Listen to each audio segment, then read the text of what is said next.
working with her, training, and she's doing great. And her question is, she wants to have cataract surgery, and the doctor said, no, you can't have that, because you'll get a blood clot and you'll die. So I wanted to know, they don't put her out, she's not under general anesthesia, so what would be the risk of her having cataract surgery when she's on no meds, 78, and barely getting her strength and health back?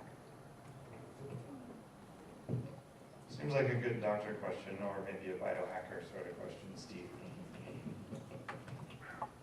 I think the doctor is just playing cover your ass.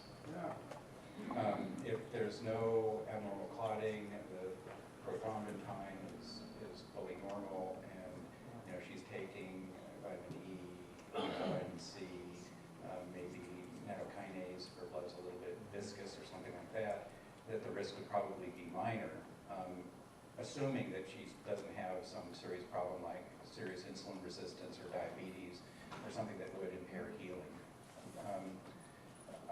I don't think I'd worry about it. I'd go find another doctor.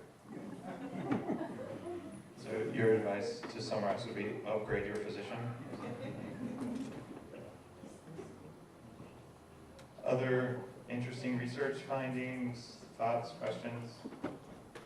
Thought I saw half a hand over here. There's one more here. After that, there's lots we can talk about. Sorry, only because my allotment is two. Okay, Hep C protocol, and Bert, I don't know, maybe it's you, but Hep C protocol. So what would you do if you had hepatitis C? Anyone want to take that? We have Steve, but Steve, you're monopolizing the conversation again. Let's save it for a good one. I'm kidding. Yeah, right. Bert, did you have something you wanted to say? Vitamin C hydrochloric acid and ozone will knock it out. Robert Rowan or what's her name? The name of that doctor in Santa Cruz, Bobby Expert. She knows the treatment now. It will knock out Hep C, the combination. I know that in Cuba they are using ozone successfully on hepatitis. That's where sort of ozone rushes, where the hotbeds of ozone medicine happen, because they've restricted. On the East Coast, you buy your own ozone machine for $179 in China. Oh, that's analogy. Dr.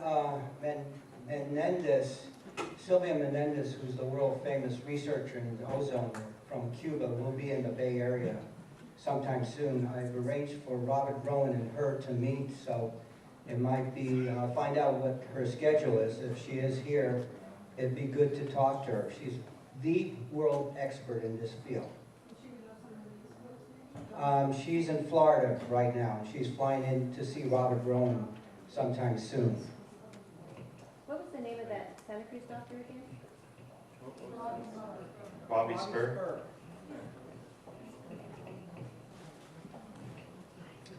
I have a book online that's free that you can download called the BHT book, which talks about BHT, which is a food preservative, which is also an antiviral drug, and the related nutrients and factors that have the same kind of antiviral activity, although most of these things are relatively mild.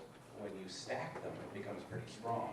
Things like vitamin D has a potent antiviral activity, vitamin A, B12, selenium, all forms of oxygen, sulfur, glutathione, cysteine, things like that. But in addition to ozone therapy, I'd also suggest looking into ultraviolet blood irradiation. That has been spectacularly successful dealing with hepatitis C. I've had 4 clients spread out over 20 years who resolved their Hep C problems. The latest one, his titers are only down by 80%. But so he's not all the way out of the woods, but he also had hemochromatosis stacked on top of his Hep C, which is taking a while to resolve.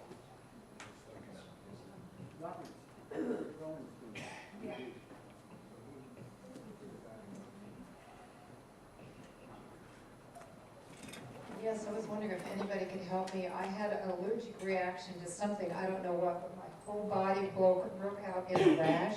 And it was so bad, I just wanted to scratch till it almost bled, so I finally gave in and saw a dermatologist, and he said the only thing that can help me was a cortisone shot. So I agreed to that, and it still didn't help, and I still have the rash. It's less. Does anybody know what you can do, how to suppress an overactive immune system that just, you know, reacts violently to different foods that you eat or whatever? Any thoughts on that? My wife had a symptom like that, where it was a rash on her hands that would pop out for no reason. Speak into the microphone, Robert. That would just eat, would itch away. And so she was topically trying to treat this and basically to keep it under control. But this went on for weeks, and she went through a liver gallbladder cleanse, 5 days, and it completely cleared up and went away. So, don't know the answer, but we know that got results. Another comment over here on that answer? Oh, there, sorry, you're behind me. Sharon, what I would recommend is coconut oil. Honest gosh, coconut oil is really good for everything. And another thing is do your low-level laser. Low-level laser, it's a cold laser therapy that reduces inflammation. There's probably several more comments about that. This is, What is it called? There's a meeting next, There you go. in Santa Cruz. Do you want me to? Okay. There is a cold laser meeting in Santa Cruz. It's called quantum wave laser. It even has standing waves too, which is pretty amazing. And it will be in Santa Cruz on Saturday, June 30th. And that laser has helped many people for many things. For me, first, it took care of my scoliosis.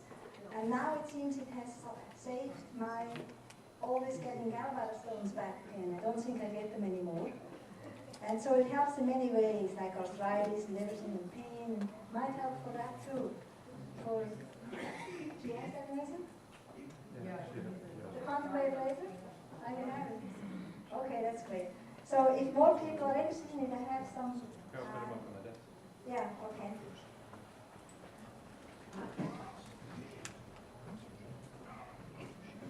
another quick and dirty one is activated charcoal. If you're dealing with systemic toxins, you take capsules or I just mix it in water. That can really reduce any inflammatory response. A couple other things, quercetin, like 2 grams, like fluid capsules, liposomal vitamin C. And you know, it's $1 a packet. Measure your wallet and eat that. All right, let's do 2 more suggestions on this.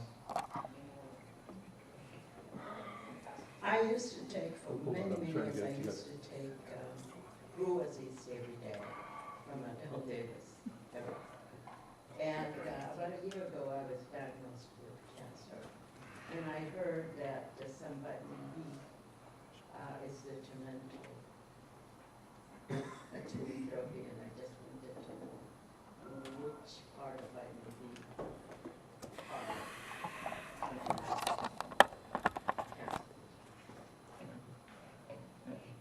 Any knowledge there about which vitamin B is bad for cancer? Well, you don't want to get too much folic acid. Yeah, folic acid is the only one I know of. Actually, So depending on your genes, niacinamide is, the low dose is very helpful in bringing SIR2 and 3 up. And that's the most efficient part of cancer, is SIR2 and 3. Can we have the microphone involved? yeah, that's a good idea.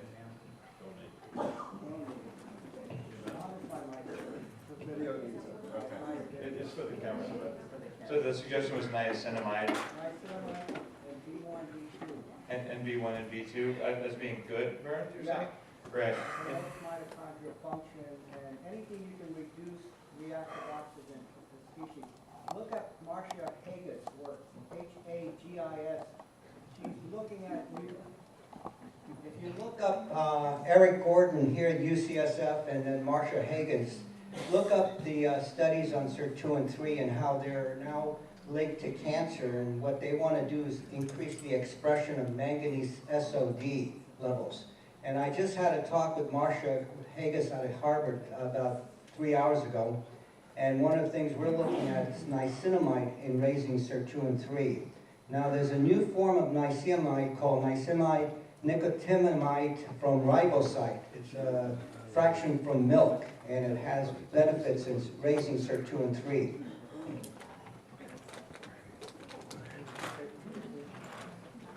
Regarding rashes and inflammation, one of the factors that influences this is the redox potential of your body. So not only do you have an acid and alkaline balance in one dimension, you have an oxidation reduction balance in the opposite direction. And your body needs to be reduced. And if it's not reduced, then all your antibodies react all over the place. And if you have a site of inflammation in one place, that inflammation will spread to the entire body if your redox systems aren't active, if your antioxidant defense system isn't in overdrive. So the quercetin vitamin C way is one way to investigate that, because vitamin C is a reducing agent. But I'd suggest, if you want to find out if this is what the problem is to take some quercetin and go to a doctor and get an IV drip, so that you flood your body with reducing power to see if that just shuts it down. And if it has no effect at all, I'd go look elsewhere. I wanted to follow up on the vitamin D Brewer's yeast thing. There's also the folic acid is a form of vitamin D that many people have a hard time converting into its activated form, folinic acid or folate, or tetrahydrofolate. So that could be a problem. I'm not sure that brewer's yeast is particularly high in folic acid versus an activated form. But I do have a ton of research, some of which I talked about in my mycotoxin lecture, that says brewer's yeast itself is a carcinogen. So I would be very concerned about anyone taking brewer's yeast thinking that it's doing good things for them, like we're not beer fermentation vessels. We have time for maybe one more question or comment. So I got one hand here, one hand over there. Just a quickie. I didn't know if anybody knew if giving your pets, dogs, cats, a little bit of lemon or trace minerals in their water and letting them lick a little bit of virgin organic coconut oil in the morning with their food is helpful or detrimental to a pet. Mine takes certain MCT oil.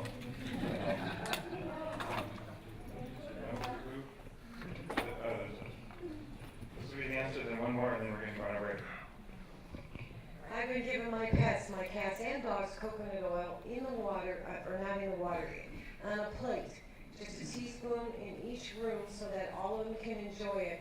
And they pass parasites, their skin is whiter, their hair is whiter and brighter, softer, smoother, and they're healthier.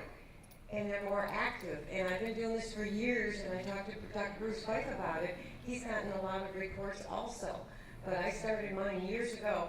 And another thing I'm going to be starting my pets on is organic sulfur. And I'll explain all that next month because it's something that I've learned about that I'm going to be working with for myself. It goes from A to Z what it can do for you. And there's also websites, so it's pretty amazing. Thank you. There's one slight correction here, in that we do have time for more than two because this talk doesn't apparently change. So on that point, we had another hand here, another hand over here, and then over. Can anyone here speak to Morgellons disease?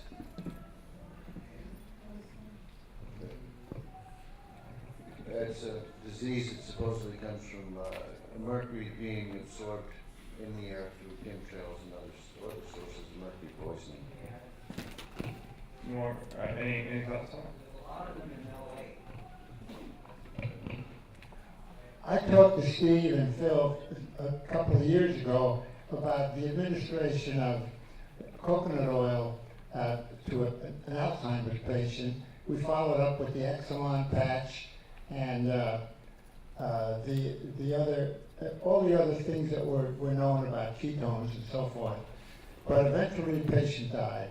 And we don't know how long the Exelon patch or the coconut oil may have prolonged her life. But at least it seemed to help for a while. In the end, she completely shut down. her senses, so that she couldn't open her eyes and speak. So I think we administered it too late for it to be have any value.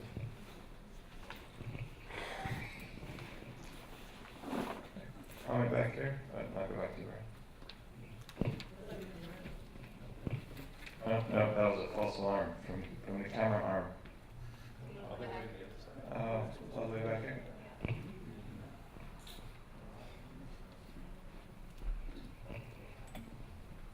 It's actually a question.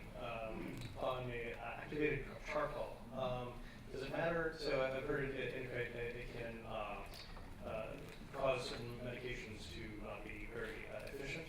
I'm wondering about the efficacy of taking it at the same time as vitamins or other supplements. I know the answer to that, but since this is a forum, why don't we have our audience answer? Charcoal absorbs everything. Thank you.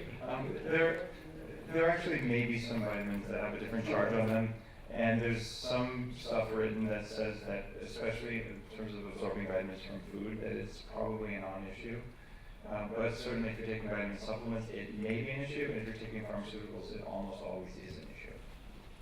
So you should take it before you go to bed, or? I would just take it away from drugs or expensive vitamins. What I typically do, and I take charcoal quite a bit, I recommend it in my book on pregnancy health, is between meals. So 2 hours after meal, take a few capsules, and if I feel at all like a sore throat or a little bit sick, I usually take a few, or any sort of digestive discomfort. It just goes away. It's fast, it's cheap, it's easy, and sometimes you feel better in just like a couple minutes, like faster than you would think it would work. And I think that has something to do with the electrical charge on it.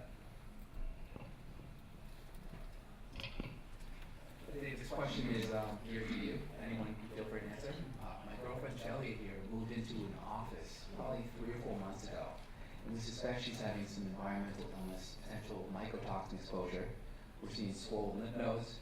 She took a week off work last week. All of her symptoms went away. Went back this week, now it's back. People in the office are coughing, sneezing, runny nose. And 2 things. What's the best way to get her tested? And what's the best way to get her office tested?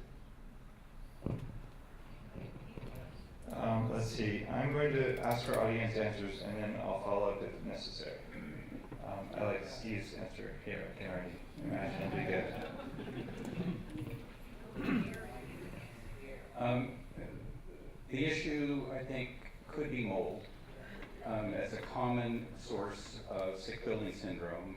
And the other one is formaldehyde, acetaldehyde outgassing in the building. And the solutions are very different between the 2 of them. I had a high school friend who taught photography at Oakland High School, and they tore down the high school and rebuilt it because it didn't meet earthquake standards. And they ran late in the construction, and they were doing double time, triple time crews the weekend before school opened. And all the kids got sick, and all the teachers got sick. They were, irritated nose, throat, watery eyes, red eyes, coughing, 30% absentee rate in both the students and the teachers. And I smuggled in some alcohol antidotes, some glutathione, cysteine, vitamin C, and immediately my friend stopped having all irritation, and he never missed a day after that. And other teachers asked him about it, and he started giving out the capsules to everybody in the school. And then the students found out about it. And everybody who took the capsules never missed another day of school or work. So that's extremely effective for the formaldehyde, acetaldehyde type of sick building syndrome.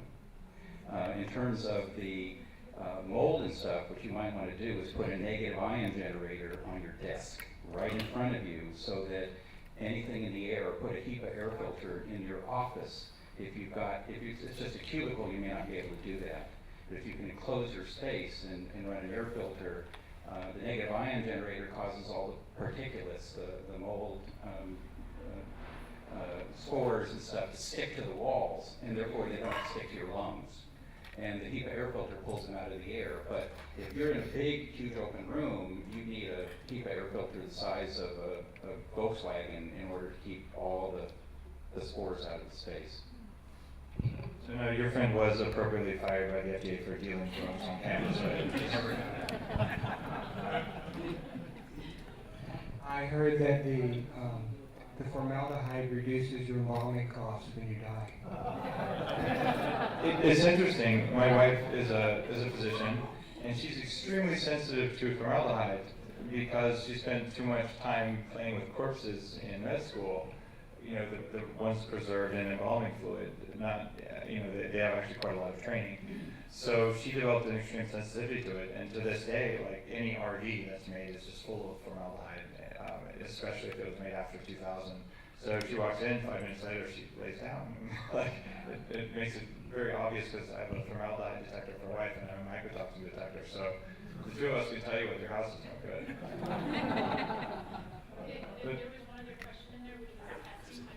Testing. Thank you, Alexis. AmericanAirTesting.com, John and Laura Riera.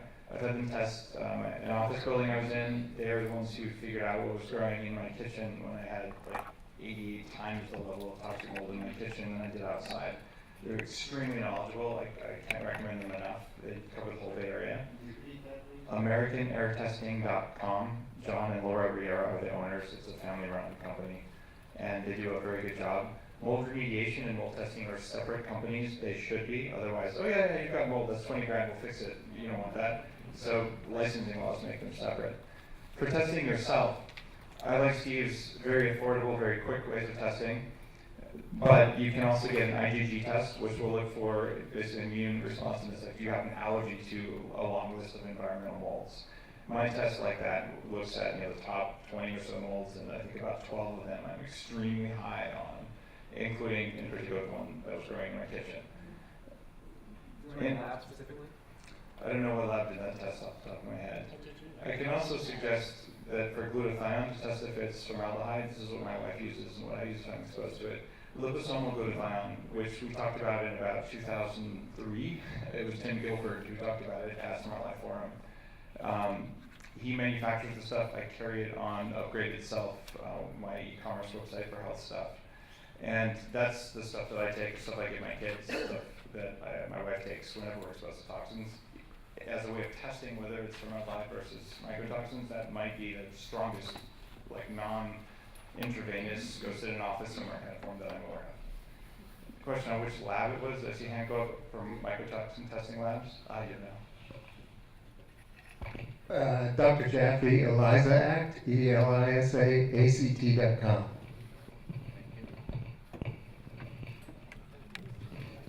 In terms of treatment for mold, you might want to look at Richie Shoemaker's work that he's done, an extensive work on treating molds. And his website, I think, is still neurotoxins.com. Chronicneurotoxins.com. He uses a visual contrast study that you can use online to see if you have mold toxins. And he has an elaborate protocol. And he also has a mold test where you're not just sitting the mold plates in the room for the mold to grow, but you're actually testing the dust. It's a way of collecting the dust to see if there's mold in the dust. It's worth looking at.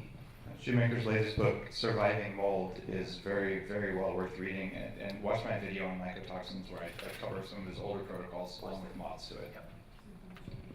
On some level, glutathione, the glutathione pool that resists aldehyde and the immune system's reaction to mycotoxins and other environmental allergens is dependent upon your metabolic rate. The lower your metabolic rate is, the more sensitive you are. So that's one thing that you could try, is just loading up your system with, let's say, from a top-down basis, try some thyroid hormone and see whether or not you responded positively to it, or from a bottom-up basis, coconut oil. Or both. Yeah. And coffee. Just kidding. I'm having a similar problem that I'm quite sure is coming from my computer. That when I sit down, my eyes are burning, sometimes my chest burns. I took my computer in to be checked and worked on it, and it got better, but I still have some experience of my eyes burning as soon as I sit down there and that strange smell. What are your thoughts? What websites are you going to?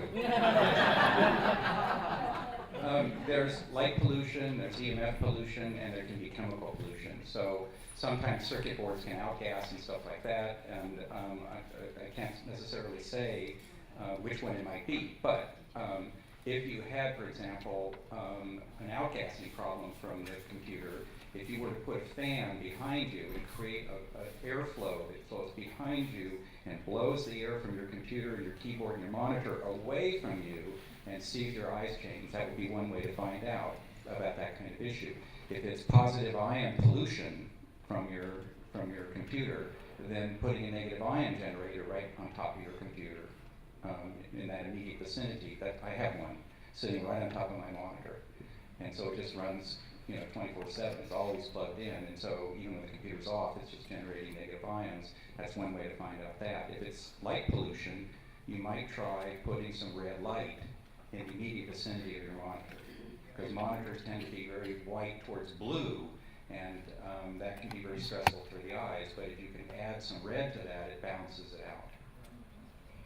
In fact, there's a software program that's free called Flux, F.LUX, that automatically adds orange and lowers the light level of your monitor in conjunction with the sun going up and going down. I've used it for almost 7 or 8 years now, but it lowers the stress on your eyes at night quite a bit. If you have a window behind your screen, that can also cause the eye stress, but probably not the coughing, just because one eye gets bright light, one eye gets dim light from the screen, one eye's focusing. That can do all sorts of bizarre things, so even the light out behind the monitor. We have about 2 minutes for real left. Okay, but you only have 15 seconds of the 10 minutes. On hepatitis, just remember, one of the simplest things you can do, actually, what I did in my office, and if you know a woman named Health by Heidi, she referred me quite a few patients with hepatitis and a number of other conditions. Buy a simple, from Clover Electronics, $69 infrared device called IRO45, and apply it over the liver area in the spleen for several minutes, several times a day. Within a period of 1 week, we were able to clear hepatitis, and it's clinically proven by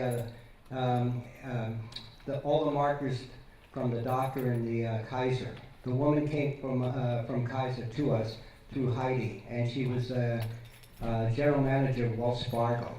It was simple, easy, non-costly. Infrared works.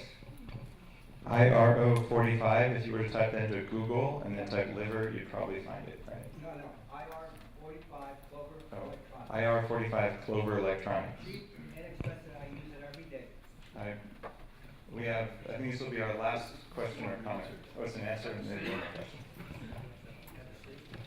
Regarding the computer monitor, if you're using a newer flat panel, you would want to take it off the brightness setting. Back it off so that you're not looking at white background. Get in a slight gray area. If you're using a CRT, you can actually get quite a bit of radiation out of front of the old CRT monitors. And I knew people that actually got suntanned in front of those monitors. And those monitors also put out a lot of EMF, which you won't find in the new flat panel monitors. Okay, one more question and maybe 1 or 2 answers, and then we are going to have our 20-minute break. Or, oh, there it is.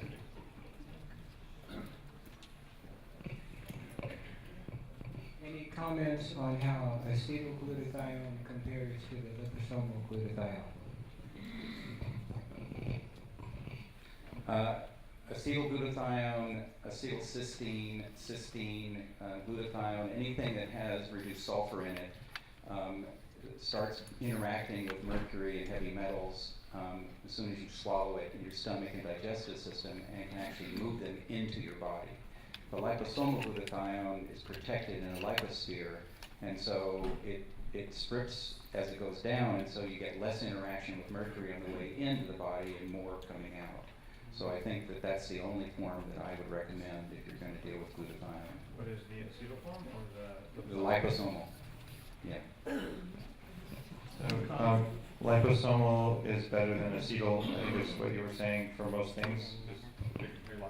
If there's reduced sulfur on it, in other words, the acetyl is bound to something other than sulfur. The sulfur is active, so it's interacting with heavy metals at all times. So cysteine has a reduced sulfur on it. N-acetylcysteine has reduced sulfur on it.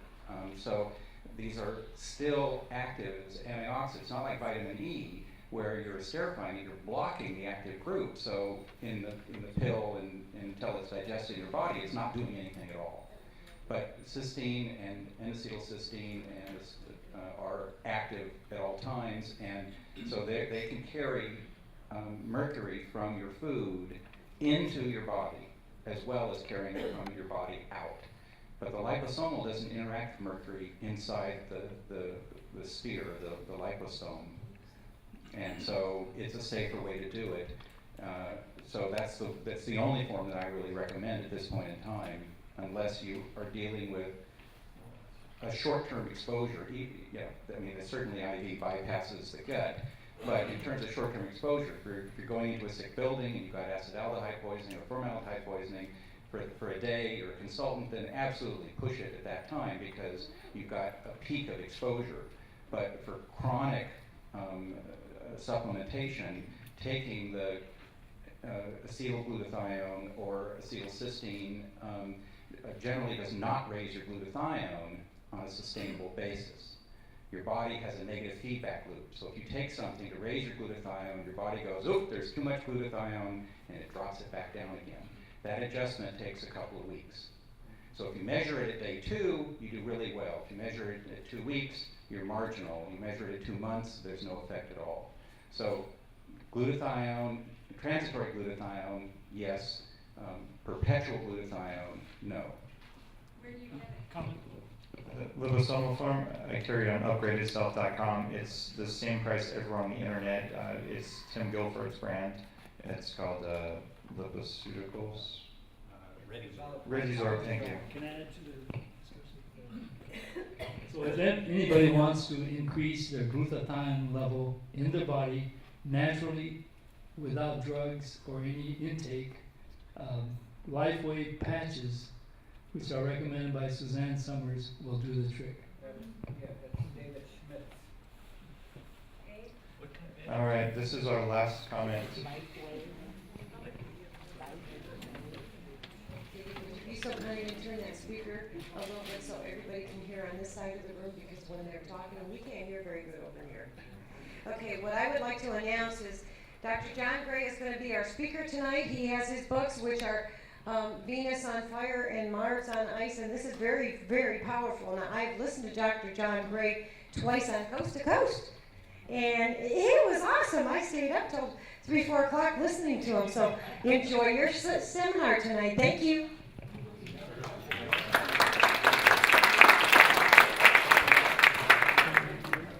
There are a couple other announcements you need to know. One, this year has been an okay year for the economy, but in terms of people who come to our meetings actually paying their very low $60 per year, which covers the cost of this room and those lights, we have a lot of people who haven't paid. So to help you by making it easier, we have credit card processing up here for the first time now, so we can actually take a credit card if you'd like to pay for your annual dues. And we also have 2 DVDs up here that are now free, and so that's really cool. One is about heart health with Mark Houston, the other is Pam Smith talking about memory preservation. So thanks, I think it was Sharon? Susan, it was Susan who brought them up. I remember to pick it up before I leave. And actually they're handmade on a DVD maker, so that was actually like a very big favor for all of us. Thank you.